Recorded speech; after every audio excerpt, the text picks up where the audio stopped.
We'll go ahead. There we go, perfect. And have Troy give us a legislative update, and then we'll talk about some KPI stuff with PSU. Good morning, folks. Again, Troy Duker. I'm the Government Affairs Manager for the Early Learning Division. It's been a while since I've been to this group, so it's good to see some faces that I haven't seen in a while in the new year. A lot happening at the division, as you all likely know, and session will be underway in about a month now. But next week, there will be legislative days, and the division has been called before 3 committees for legislative days. There will be some interesting information in those committees that you folks may want to tune into. You can check out OregonLegislature.gov and click the committees tab, and then you can find the committees that I'm about to let you know about. And then it'll have this schedule where you can watch the broadcast of those meetings. So for the first committee meeting, House Early Childhood Committee is going to have Alyssa to give a presentation on House Bill 3073, which is the bill that established the Department of Early Learning and Care, as well as the transfer of ERDC over to that new agency. There will be a similar presentation in the Joint Ways and Means Subcommittee on Education, but that'll focus more on some of the budgetary aspects of the planning for the new agency and the transfer of ERDC. And then I'll be presenting in the Senate Human Services Committee on a bill, which I'll talk about in just a second. If there's any questions about any of this information as I'm going through it, don't hesitate to stop me as I'm going through. So for next session, agencies are not allowed to introduce bills in a short session. So we typically either go through a legislator or through a committee to have bills introduced on our behalf. So the division has been working with the House Early Childhood Committee and the Senate Human Services Committee for technical fixes and any budget asks.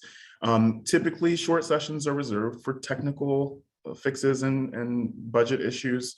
However, in recent short sessions, we've seen some pretty heavy policy lifted.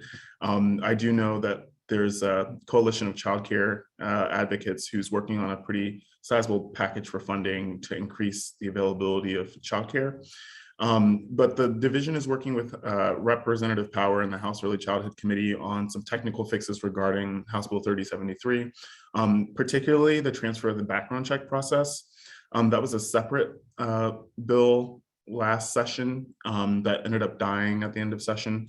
But we need, in order to get the ERDC program over to the division, we also need the statutory authority to enroll the child care providers in the central background registry. And these providers are all license exempt folks. So they undergo a different they had traditionally undergone a different background check process at the Department of Human Services. As well, there's a technical fix bill for the Tribal Early Learning Hub. The way that the bill was drafted didn't take into account some of the concerns around tribal sovereignty. For example, it has the Early Learning Division appointing folks to what's called the Tribal Early Learning Hub Advisory Committee. So we want to change that language a little bit so that it's the tribes who are put in the driver's seat, so that they have full control over the ability to determine the function, purpose, and administration of the tribal hub. I'm also working with the Senate Human Services Committee on a bill that also died last session regarding the recorded programs. We had introduced legislation in 2021 to bring recorded program staff and volunteers under the OCC background check process, so that's the Central Background Registry. That bill died as well, and Joint Ways and Means, likely due to the cost. And so we're going to run that bill again this session through the Senate Human Services Committee, and that's what my presentation will be on next week. Also, so on Thursday, January 6th of this week, Alyssa is going to be giving a presentation, as well as Representative Power, on the plan for DELC as it's written for the House Bill 3073 report that's due to the legislature on the 15th. And in that plan, there will be a request for around 70 positions. And then ODHS is working on a separate plan, or excuse me, on a separate document that details what the costs of the individual policy changes to ERDCR. So ERDCR. So you may remember there's talk about changing provider rates or reimbursement rates, 12-month eligibility, eligibility for undocumented citizens. So they've calculated out what the costs of those different policy changes are, and they'll be at that, hopefully at that meeting on Thursday as well. Haven't confirmed them yet. So that's some of the stuff that's going on for the next couple of months. And I see there are some questions in the chat. Danny asks, is there any indication as to whether the lift of additional background checks for exempt folks will cause further delays in approvals for applicants? So Danny, a great question. The hope is no.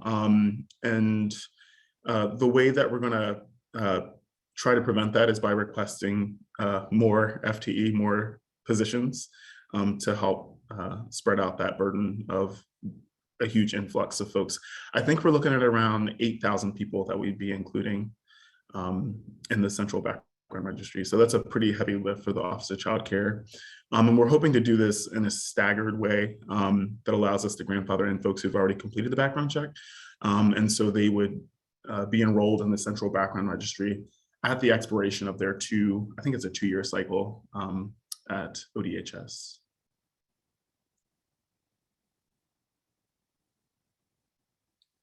And as Denise said, I'll have to take off shortly, but I'll be back later if there are any other questions that arise. Anybody else? Last call for Troy before he goes. I want to say a thank you. Thank you, Troy. Having these regular updates, super duper helpful. Really appreciate it. No problem. Great. Thanks for inviting me, Denise. All right. Thank you. Yep. Hope to see you. Feel free to come back. I couldn't take myself off mute really quick. Troy, I just want to echo that. This is super, super helpful. Can you give just sort of a high level of what some of the fixes are in 3073? Yeah, so these are some some of them are, reminds me of like the scholastic question of how many angels can stand on a pen of a needle. Like really, for example, we've had some issues with contracts for the equity fund as well as CCR&Rs. And so there's just some clarification in the language to ensure that the way we've contracted, especially for the equity fund, contracted for our evaluation is legal. So it's little things like that. There's also some unconfirmed pieces that you folks may have heard about, whether we push back the establishment date of the Department of Early Learning and Care. Right now, we're operating as if we're still going to pull this off on January 1, 2023. But there's a concern from the Legislative Fiscal Office about doing that in the middle of a biennium versus doing that at the start of the biennium. So there's been talk about pushing that to July 1, 2023 instead. So things like that. One thing that's not a technical fix that is going to be in that bill is the transfer of the ERDC background checks that I was mentioning earlier. Okay. I'm trying to think. There's also a rulemaking date for the methodology behind provider rates for ERDC. And that will be delayed, I think, by a year, but I had to pull it up to actually figure out what that was, that exact date was. I think it was July 1, 2023, and I think we're pushing it back to July 1, 2024. So. Thank you. That's really helpful. I appreciate it. Mm-hmm. All right. With that, Troy, we'll let you get to your next meeting. And thanks again for the update. That's awesome. Thank you. Bye now. All right. Bye. Okay, so we're gonna now just set the table real quick before we dive in. But Beth and Isabella and myself at the very end have a presentation that they have prepared about the changes that we're gonna make to the KPI evaluation forms, which will now be the main piece of reporting that we will do, so that we're going to support two birds here with one form, with the idea that you do the evaluation piece for any projects that are series, not one-time events. We'll continue to report those in the Excel spreadsheet, and then you'll just report the financials as well. But this way we get the evaluation stuff we need, PSU gets the information they need for the evaluation, and then they also can send it back to all of us in a more efficient and better way than what we currently have with our Excel spreadsheet. So they're going to bring us through some of the updates and changes that we've made and take any feedback that you all have. And then I'll talk about, reiterate what the timeline is for this as well as part of the slide deck. So Beth, I'll hand it over to you, and myself or Isabella can share the screen, or you actually probably want to run it. So I'll feel free to let you do that if that works for you. Yep, I'm ready to go. Okay. I do have one quick announcement, not related to KPI, but I thought I would grab you all while I have the opportunity. Jenny gave me permission. So, which is that, just to give you a heads up, that part of our PSU's other ongoing evaluation work is going to be looking at doing a baseline sort of assessment landscape of the current work that's going on with the hubs around family leadership in decision making at the hub level. And we're going to be looking for a few folks to volunteer to help us design some survey instruments and other methodologies for that landscape. So we're going to be sending out an email pretty soon with an invitation. So think about whether you would be interested. It would be a time limited, probably 4 or 5 meetings starting at the end of January to help provide some input around the how do we collect data that can reflect the work that's been going on with family leadership at the hub level. So just a heads up, that's coming down the pike. And with no further ado, I will launch us on reviewing the changes that we're making to the KPI forms. Thanks, Beth. All right, I'll share my screen. And We got it. Okay. So the changes that we're talking about relate to the KPI program survey. So these are not the family or provider outcome surveys that you do, but the program surveys that provides information about the kinds of surveys that you're, or the kinds of programming that you're funding with KPI dollars. All right, I always seem to have this issue when I start a slide. So there we go. So we're first going to talk you through the program survey revisions, and then we'll talk about, as Denise said, the updated timeline, and then do some clarifications just around expectations and use of the survey. But we're hoping that this meets with some, with your approval, because the idea here is to really try to streamline some of the reporting that you've been doing and do it all through our program survey, as opposed to having duplicative information in the program survey and in what you've been providing through the Excel sheets to the hub or to the ELD. Okay, so just a real quick orientation. I know you all probably know this well already, but what is the KPI program survey? So this is the survey that we have been using to collect information about the basic kinds of programs that you're offering, whether they're family engagement programs, kindergarten transition programs, or shared professional development types of workshops or programs with your KPI dollars.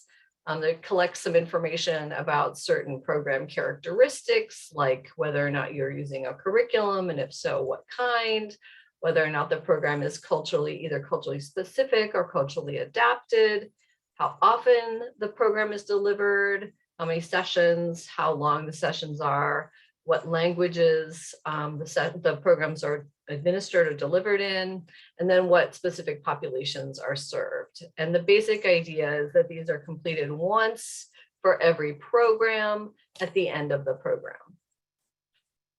So that should be pretty familiar. That's not really a change, just a reorientation. In terms of how those data are intended to be used, there's myriad uses, of course. But what we're trying to do here in making these changes is to really use that program survey to give information to the ELD, so they can report about how funds are being used and the types of programs, making sure that programs are aligned with the KPI goals and priorities, and doing some tracking and monitoring of program participation, how many folks are receiving services through KPI funding.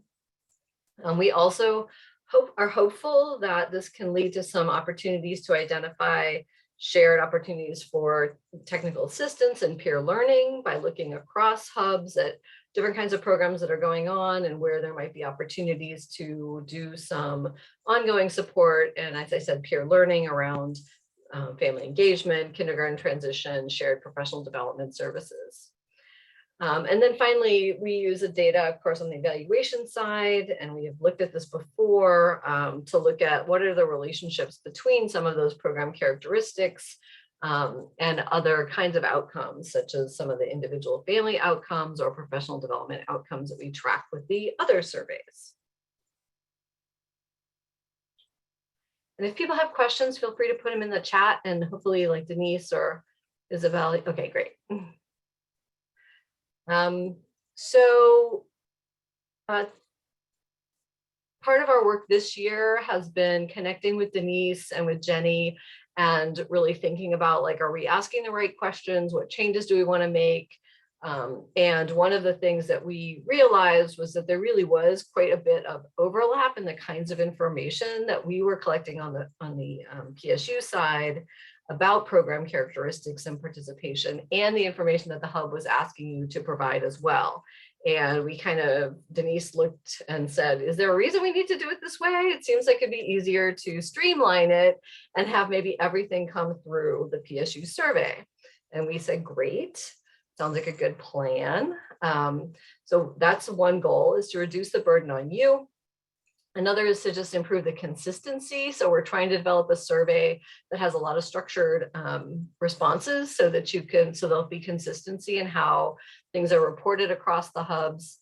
And then really, again, aligning the program report data with the KPI priorities so we can really make sure that the data we're collecting is reflecting the key things that the ELD feels they need to know to be able to do the reporting and tracking of the KPI dollars. Okay. So we made a number of changes. We're not going to walk through the forms per se, but trying to look at, like, what are the major changes and why did we make them?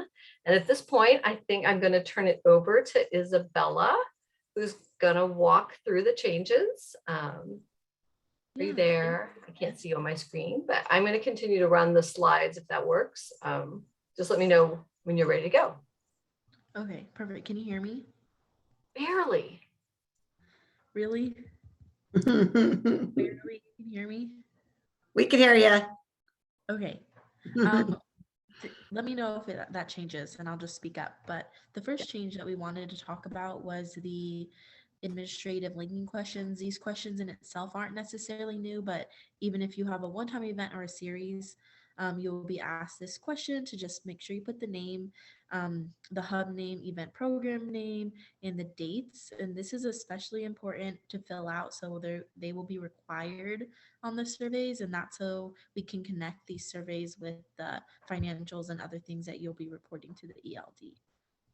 That's the main thing for that. And the next one.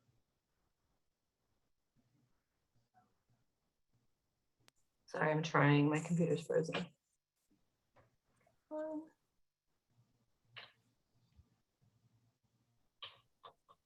Why is that going? Oh, whoa. Okay, whoops. Yeah, I knew that would happen. It caught up. And now I'm gonna have to start over. Sorry about that, folks. There we go. All right. Perfect. So this is going to be something new that you'll see on the survey. There will be a drop down of priority populations. These were all created from lists that we received from the hubs and what they were calling their priority populations, but you will see there might be something different than what you called it before. Like you may have said children in foster care or families involved with DHS, but here it would just be families engaged with child welfare. And here you can select multiple. So whatever population that your program is serving, please pick as many. And also if there's an other, please make sure that you fill in the short answer other category so we get those in there. But yeah, so you'll see that change. And then the next change is added language for delivering programs. And this will be both in the professional development and family engagement surveys. We want to know whether interpretation and translation was provided and also which languages. So there will be another drop-down menu with all languages from English, Russian, Mandarin, and you can select as many as the program provided interpretation and translation for. And then next, the other change you will see is whether a program is culturally specific or culturally adapted. This was in the family engagement survey before, but now we also added it to the professional development survey. So we are really interested in hearing about, was the event or program originally developed or adapted for a specific community? And if yes, please fill in the short answer that says who it was developed or adapted for. That's really important. We'll just to add to that, we added clarification around some definitions of those things. So what you see here. And then last but not least, the big key change you'll see is that we added a specific question about if participants were asked to complete an outcome survey. And this will be both on the family engagement survey and the professional development survey. And if not, we're really interested in knowing why. And again, if there's anything we can do to help with that, please ask us.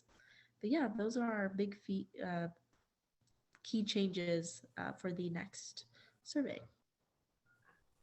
And so this question is just to allow us to keep better track of the fact that you hopefully are collecting the outcome surveys for multi-series events. And if not, to understand why that might be. So it's just really a yes, no question with a open-ended at the bottom. All right, Denise, did you want to, so maybe I'll just pause and say, are there any questions about those changes? I think that one of the issues that we've been facing with the program survey has just been inconsistent completing of the survey. So we're going to be now, this is the key way that you're going to be providing information to the early learning division. So hopefully if you have questions about how to complete it or when to complete it, you can reach out to us or to Denise just to make sure that the programs that you are delivering, make sure to complete it so that that information is recorded, because otherwise there won't be a record of that at the ELD level. Thanks, Beth. We do have, looks like you have a couple questions in the chat box. I'll address one first and then ask one for you. There was a question about how you would report one-time events or how the reporting would work. So in the updated Excel spreadsheet, once we start using these forms as the permanent way of reporting, you will still in the spreadsheet have to identify what program and then the financial data, right? So we're going to need that information for finance on what the expenditure was. So if you did a 6-series event and it was, $38,000, you'll report that and you'll just say, here's the series program name and the dates. And then that way we can link it back, as Isabella mentioned earlier, to the program survey that you filled out. And then if you do any one-time events, you'll also list, those will be the only activities that you'll be listing there, as well as, again, the financials for those. So that's how that's gonna work. So that form will be very simplified in your spreadsheet. And we'll talk a little bit about the dates, but I want to get to the other question that was in the chat for Beth, which was, 1 second, I'm just gonna get back. Well, and just to add to that, Denise, I think if it's a one-time event, you would still fill out this form, but you have many fewer questions to answer. Oh, gotcha. Because it is all drop-down menu linked. Correct. So it makes it much easier for you guys and way easier on our end of actually having some good data. And I think this then links to the question for you, Beth, which is if the data will also be available to hubs if and when new KPI strategies are being discussed locally to be used in decision making, right? So this data comes back anyway to hubs, does it not? The hubs get their own data. So I'm not sure, Bess, if you meant you get your own data that's always been available and then will continue to be. If you mean the like all of the data from across the hubs, that's more of an ELD question. Yeah, I think there just would be some value in sharing strategies that are being implemented across the state, especially ones that have been really successful, as conversations evolve around what KPI strategies regions are using, just to de-siloize that information a little bit, because it does feel now like I don't always know like what people in Eastern Oregon or Central are doing that may have been really successful or innovative. We just kind of, keep on keeping on. So I think it would be of value to have more sharing of that information across the system. I love that. I think it's a great suggestion. I know in the past, although I don't think this year we've done a program survey report that at least summarizes the data, but it's not the like more detailed information that you might be hoping for. So that's certainly something we can talk with Denise and Jenny about. Yeah, your reports in the past have been super thought-provoking for us, and just thinking about like, how could we put together PLCs like Blue Mountain does, or other regions that are doing cool, effective strategies there. So thanks for that. Yeah, great idea, Beth. What's the timeline for that report generally? I'm gonna look at Isabella. See, and she's like, I'm not sure. I'd have to double check. Okay. Because our reporting timelines have changed. I can get back to you on that.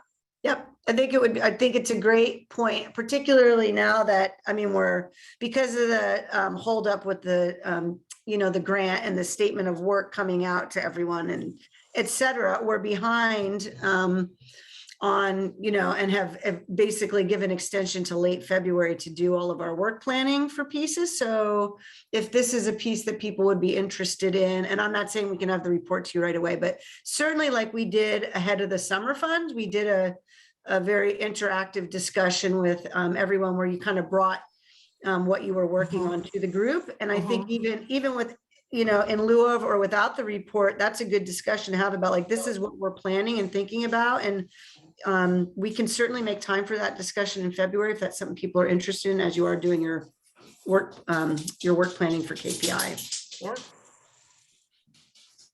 All right. So I'll also talk a little bit to the timeline here as well. So here we are in January, and we'll talk a little bit more about when we hope to have the grant ready, but we'll just continue, and I will send you guys, I actually have somebody on the grants team right now updating our reporting forms for us.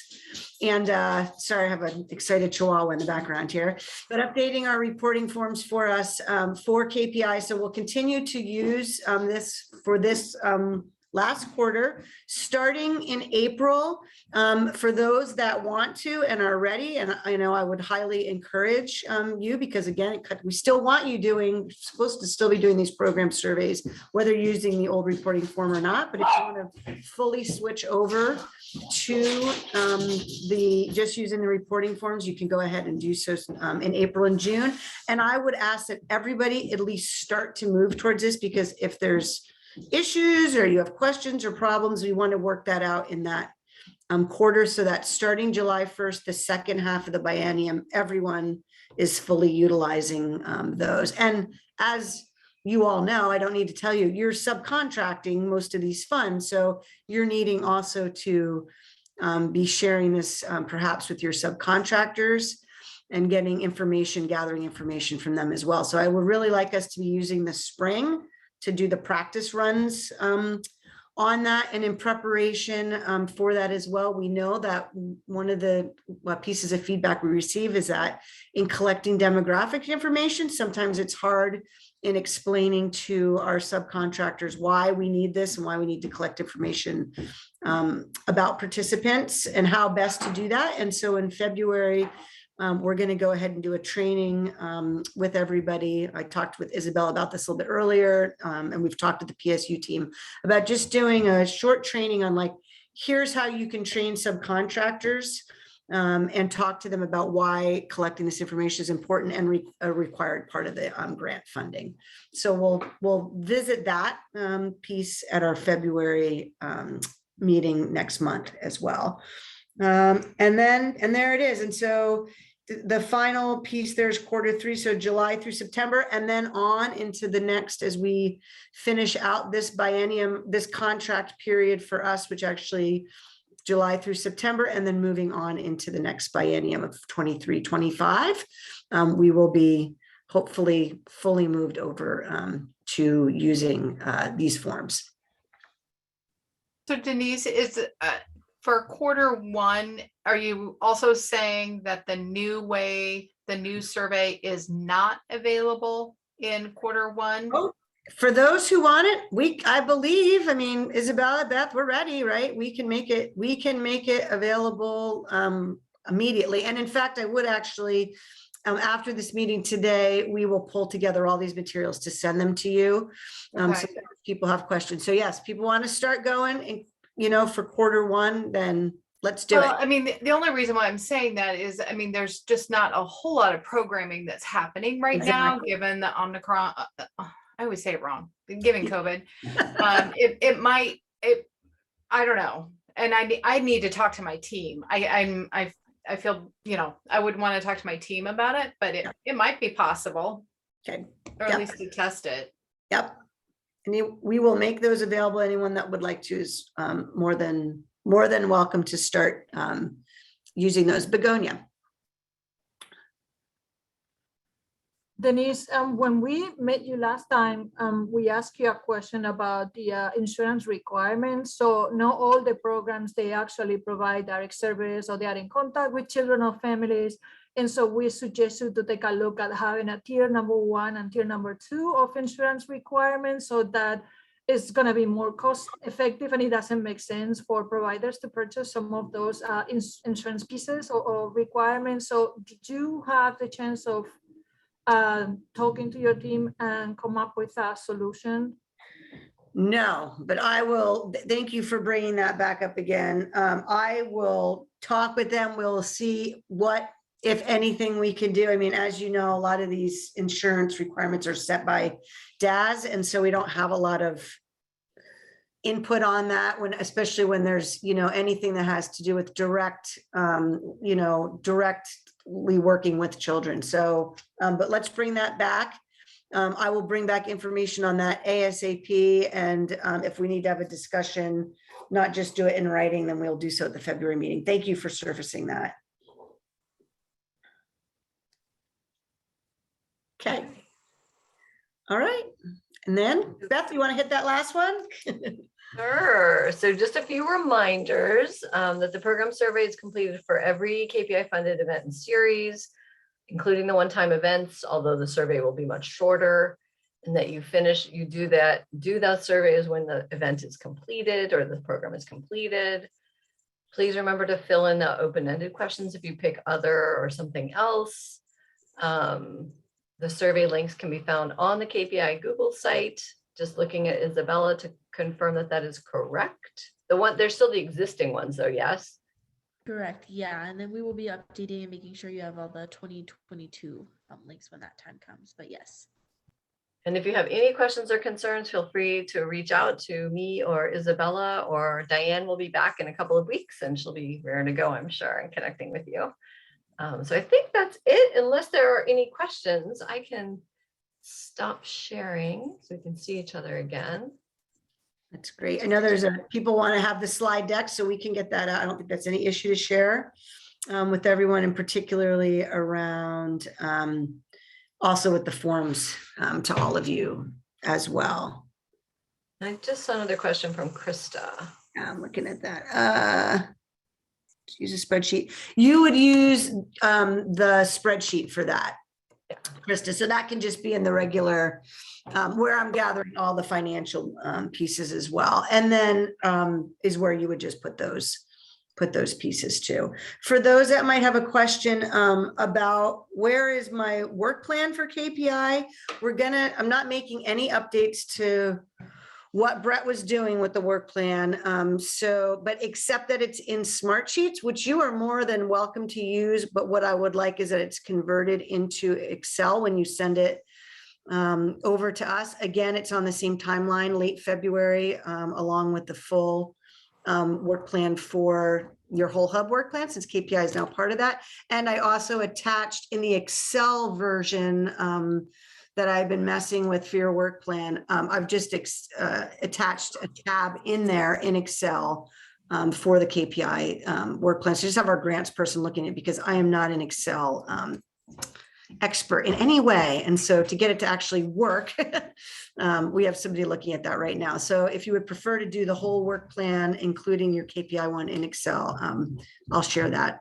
with you. But for those who are raring to go, just go ahead and you can use the same, like I said, the same thing that I think you've been using for the last couple of years for KPI planning. All right, let's see. Good. I think I got all the questions there.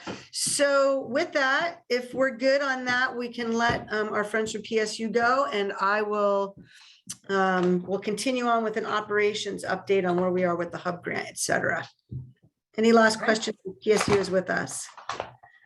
So Beth and Isabella, just real quick, is Isabella, I know Diane is going to be back in a few weeks, but is Isabella the main contact person if they have questions on the use of the survey forms, or? She's the survey expert for sure. Okay, perfect. And also in regard to creating your parent and provider evaluation forms for your different events, I also believe that's Isabella is our contact person, correct? Yeah. Okay. You can contact me. I'm always happy to hear from any of you, but I'd probably end up having to ask Isabella. So Yes, it's about yes. the details of the survey. Yes.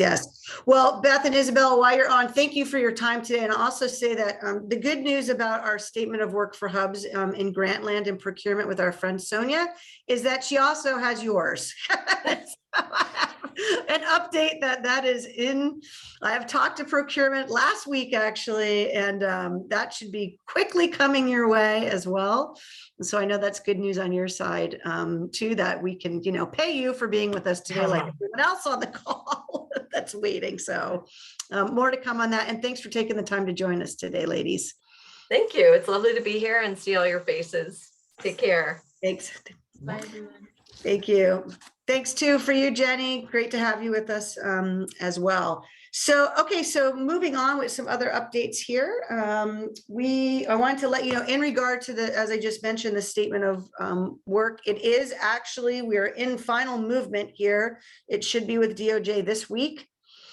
Double fingers are crossed. And I've been reviewing the grant with procurement the last week and this week. And I was concerned were there going to be too many language changes, were things going to look different than what we had presented to you all in the last couple months. And in fact, that's not the case.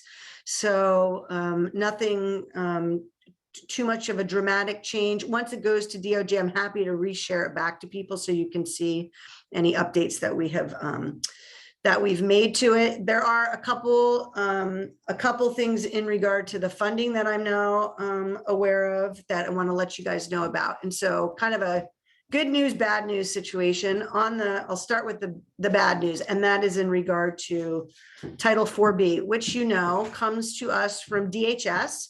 So those are federal dollars, and they along with the Fed we get whatever comes to them in our allocation of that. There is a reduction in the allocation now for 21-23 that we have just become aware of, and it's going to be around $88,000 for the biennium, and then $13,000 will come out of the July through September of 23. So an additional 13,000 for the next biennium. I don't believe that will end up also turning into an $88,000 reduction, or it might. So I just want to reiterate this. We're going to have 88,000 out of 21-23. That will be on the hub funding formula. I will send you a spreadsheet this afternoon, so you can see what how that hits your hub over the 2-year period.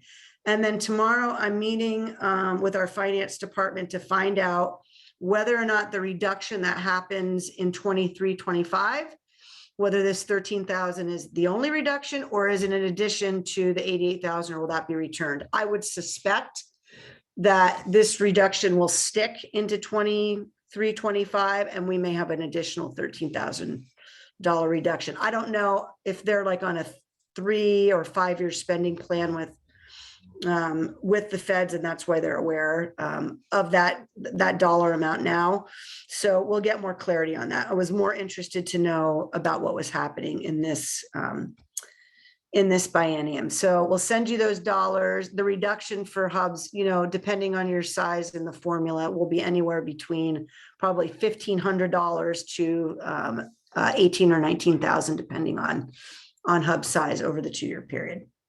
So not great news. We don't control that. And that update will be, because our grant is in procurement now, we'll be able to make that update, so we won't have to do an amendment. So you will recognize that happening as soon as we get the grants through and the funds are loaded. So what does that mean we have funds that are already loaded for July through September? As you know, we always borrow for the next biennium. So of course, those are based on the 1921 funding amount. So we will again course correct based on what we've already put into EGMs. So lots of confusion, basically a reduction, not a huge one.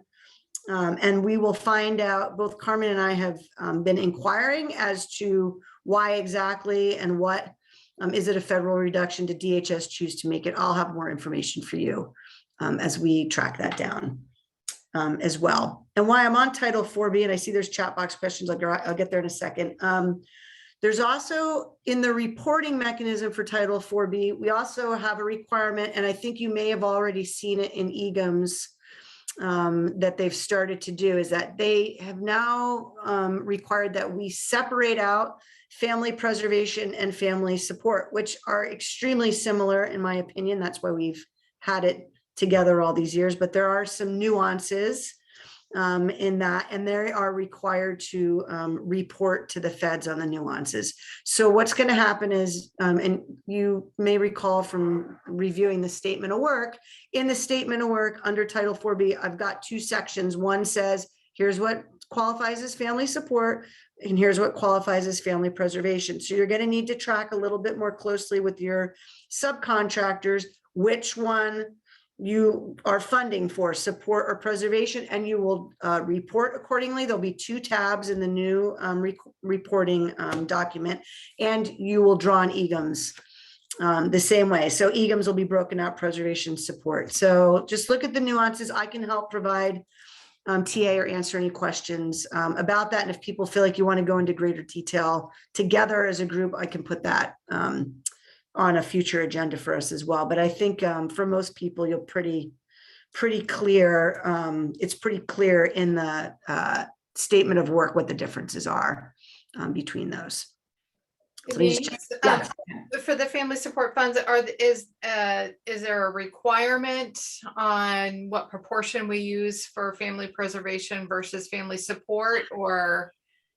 Good question. I think it's not quite 50-50, Lisa. I will check with Lois tomorrow. I think that it's like a 60-40 between the two, but I need to double check that because I can't quite recall. I don't think it's a huge differential, but I know it's different because in the way that we've been operating is that I basically will tell them, like, I go through and look at your reports and give this information to them, which is why I want it corrected so that we're doing it properly in the future. And so I will find out what that percentage is and I'll email that out to people with the spreadsheet.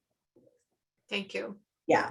And I can also, along with that, I'm just making a note to myself. I'm going to send you guys the, what is it called? The exhibit that actually has the information about what the differences are. So that as you're doing your planning and your work planning, you can revisit that as well.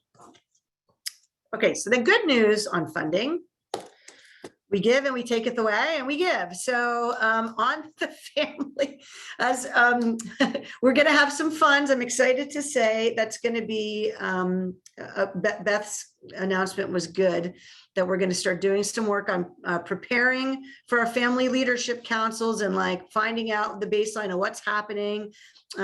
We've got funding both with PSU and OSU to do some of this work. As you're aware, we're developing a toolkit with OSU. They'll use some of the work that PSU has done to help people in establishing what the Family Leadership Council looks like.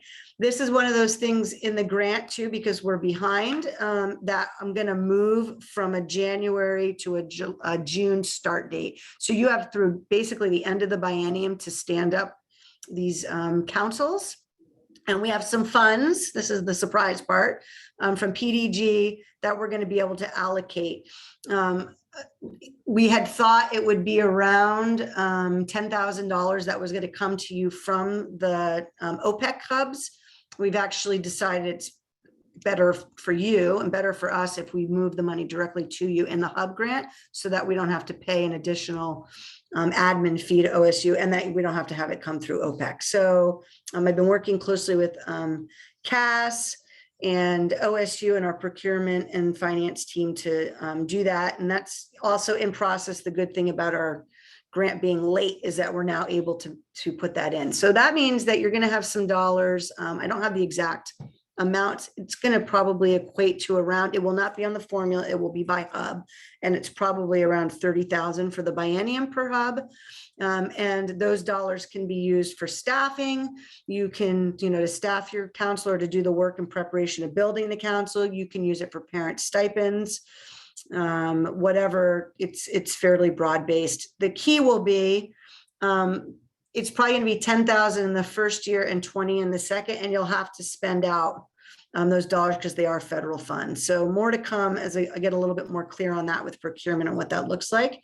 And we'll have a couple of bullets in the grant that just explicitly says, here's what you can use the dollars for. But it's really in supporting you developing those parent leadership councils. And why I have Cass here, I would like to say thank you to those who have been able to support her in coming to visit your parent leadership council, whether that's embedded in your governance or it's separate or however you're doing that. She's going to be, as you know, the person that's supporting this work with us going forward as a team. And so I would ask of all of you that make that time available to have her come visit you and hear what you're doing, because that's helping us with the work, as well as what Beth was asking for in doing the baseline work as well. So this is really about how we can help support you in developing parent leadership as part of your governance structure. So more to come on those funds and what's happening with that piece as well.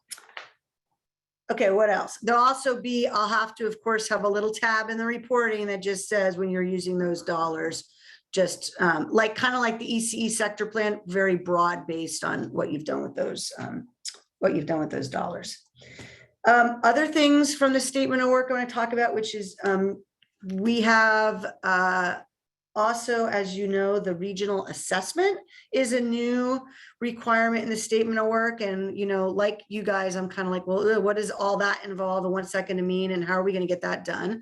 I've also moved that out in the timeline. So we have a lot more time to work on it. And we have been able to get some time with Aaron Watson, our consultant that developed the theory of change for us. And helped us do some of the outcomes work that we're working on as well. And she is going to be working on the template for the regional assessment, which I'm really excited about. This is going to get to some of the work that we want to all have around root causes and really start to set the table over these next couple of years for how we move forward in our work in 25 and beyond. So I have Carmen and I are meeting with her on Thursday to really kind of lay out what's the timeline going to be, what's it going to look like, how will we seek input from all of you as we're developing that tool for you to use. And so more to come on that, but I'm really excited. So if there's people that are thinking, I'm really into this regional assessment, I want to be part of the work group, I will be asking for some folks to participate, kind of like what Beth did today. on that. And then, as you know, as we get a little bit further down the road with her, we'll also be doing some work with her and Dylan on what we might come together with on as shared outcomes as a state. And I think some of that will bubble up naturally from your work planning and what you all choose. We'll start to do some evaluation of what that looks like and where people are at in that piece too. So what will be assessed? This is a good question, Bess. I'm not sure, to be honest. As soon as we had that in the theory of change, I was like, who's going to develop this template? This isn't me. We need some expertise in this. So I think, again, maybe at our February meeting, we can have Erin join us and do some overview of what that's going to look like and what our timeline is going to be and what we'll be assessing. But again, it's about having a tool to gather more data for determining what it is, where our populations are, and how we want to develop strategies to work with them on pressing issues under the 3 high-level goals. So it's not a mouthful of nothing, I'm sorry to say. I would rather just not tell you anything and let her talk to us about what's going to be on that assessment as well. So more to come on that. And then let's see here, couple last things, which is the KPI. So KPI, as you know, 2 things. One is I just had word today that KPI for July through September are loaded into EGMs.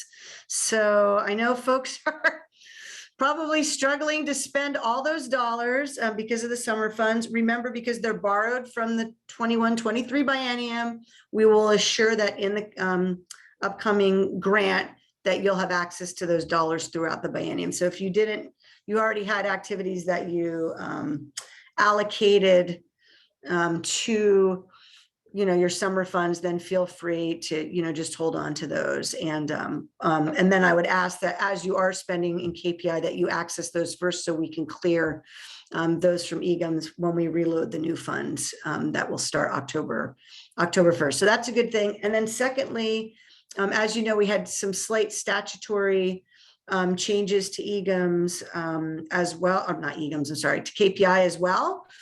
So therefore we need to do a rules change. When we reviewed the rules, they're really outdated. There's stuff about the early literacy program that's embedded in there that needs to go. So we are going to form a rules committee, and I'm working with the rules coordinator, Remy Watts, to update the rules. And then we'll have a committee of probably, I think, 6 to 8 folks, including hub leadership, perhaps people from your KPI team that might be interested, probably the Children's Institute, and then some of our end users as far as like who we're subcontracting to, some community-based organizations, and then end users meaning parents or recipients of that programming. So shortly an email will come out from myself and Remy that will send to your communications department.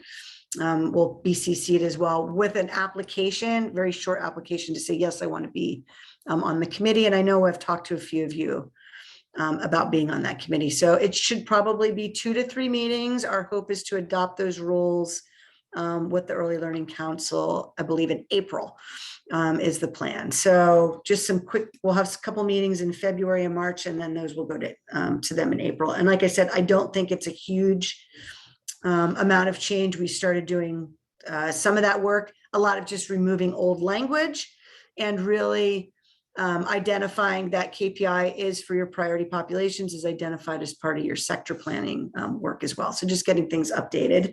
And in the future, I've been putting it off, but we're going to also need to address the hub rules, which are going to need to be updated and are pretty out of date as well. And I thought that it was helpful to wait a little bit of time until we got the KPI piece done. And then as we're starting this new statement of work, which really will support our work going forward, seems appropriate for us to do a rules change probably next year. So that'll be a longer process. There's a lot more involved in the hub rules. So I think, looking at my list here, that's everything we've got for operations. A lot, I know. So we'll send you some of this in writing. Templates, everyone's like, where are our templates for ready to go? We'll get those out to you Carmen and I are finalizing those early next week, so we'll send you everything that you need for your reporting. And then like Jen had asked me, is there going to be something for the just a tiny little template I put together if you want to report, like, here's what our staffing plan is, et cetera. I think they're helpful for you as well in how you're keeping track of your deliverables, et cetera there. Timeline for hub rules, Lisa, great question.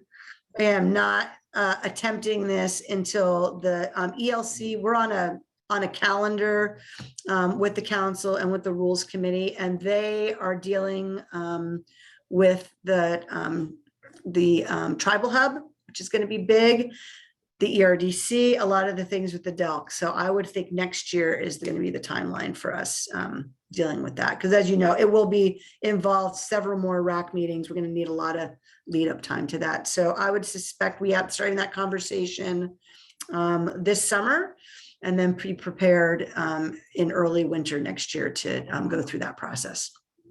Great question. All right, let's check our chat here. Okay.